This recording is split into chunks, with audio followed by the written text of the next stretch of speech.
Hi friends, நம்ம ஊர்லலாம் ஒருத்தர் இறந்தாரு அப்படின்னா 16வது நாள் காரியம் சடங்கு அப்படின்னு நிறைய சடங்குகள்லாம் செய்வோம். இந்த மாதிரி வெளிநாடுகள்லையும் இறந்தவங்களோட ஆன்மா சாந்தி அடைகிறதுக்கு பல சடங்குகளை அங்கே உள்ள மக்கள் ஃபாலோ பண்ணிட்டு வர்றாங்க. இதே மாதிரி தான் பிரேசிலில் வாழுற பழங்குடியின மக்களும் ஒரு வினோதமான சடங்கை செஞ்சுட்டு வர்றாங்க.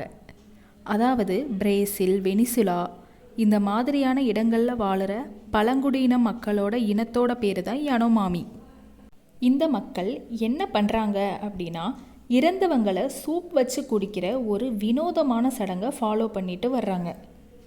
இந்த பழங்குடியின மக்களில் யாராச்சும் இறந்து போயிட்டாங்க அப்படின்னா அவங்க ஆன்மா சாந்தி அடையணும் அப்படின்றதுக்காக இறந்து போன மனிதரோட உடலை எரித்து அதை உயிரோடு இருக்கிற இறந்தவங்களோட உறவினர்கள் சாப்பிடணும் அப்படின்னு நம்புகிறாங்க.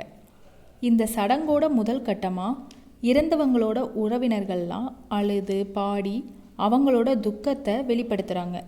அதுக்கப்புறம் இறந்தவங்களோட முகத்தில் மண்ணை தேய்ச்சிட்டு அந்த உடலை எரிக்கிறாங்க. அந்த எரிந்து போன உடலோட மிச்சத்தை எடுத்து அதை வாழைப்பழத்தோடு சேர்த்து சூப் மாதிரி செஞ்சு சாப்பிட்றாங்க.